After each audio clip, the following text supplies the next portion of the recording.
சோழ நாட்டு தேவார பாடல் பெற்ற காவிரி வடகரை தலங்களில் 21வது தலமும் 75வது தேவார பாடல் பெற்ற தலமுமான மயிலாடுதுறை மாவட்டம் நீடூர் சோமநாத சுவாமி கோவில் தான் பார்க்குறோம். தாயார் பேர், அதாவது இறைவி பேர் வந்து பார்த்திங்கன்னா வேயிறு தோழியம்மை. பதிகங்கள் 2, அப்பர் ஒரு பதிகமும் சுந்தரர் ஒரு பதிகமும் பாடியிருக்காங்க. ஊழிக்காலத்தில் கூட இந்த தலம் அழியாமல் இருக்கிறதுனால நீடூர் அப்படின்னு சொல்கிறாங்க. இந்திரன் வந்து வழிபட்டதாகவும் அதேமாதிரி பத்ரகாளி வழிபட்டதாகவும் கலியுகத்தில் நண்டு வழிபட்டதுனால இந்த கோவிலில் உள்ள ஒரு சிற்பத்தில் பார்த்திங்கன்னா மூவருமே வழிபடுற மாதிரி அமைப்பு இருக்கும். இந்த கோவிலில் தான், இந்த ஊரில் தான் முனையெடுவாருங்கிற நாயனார் பிறந்ததாகவும் சொல்லப்படுறாங்க. அதேமாதிரி மிக முக்கியமான விஷயம், இந்த கோவிலில் வெளிப்பக்கத்தில் ஆளாள சுந்தரி அப்படிங்கிற பத்ரகாளிக்கு தனி சன்னதி இருக்குது. இவங்க தான் இந்த ஊரோட எல்லைக்கு தெய்வமே. அதேமாதிரி இன்னொரு விஷயம் என்னென்னா, இந்த ஊரில் யாப்பருங்கலுக்கு அருகே எழுதிய அமிர்தசாகரரும் பிறந்த ஊராக இது சொல்லப்படுது.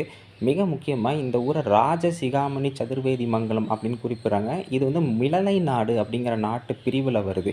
இப்படி எண்ணற்ற புகழ் வாய்ந்த தலமாகவும் தேவார பாடல் பெற்ற தலமாகவும் இந்த தலம் இருக்குது.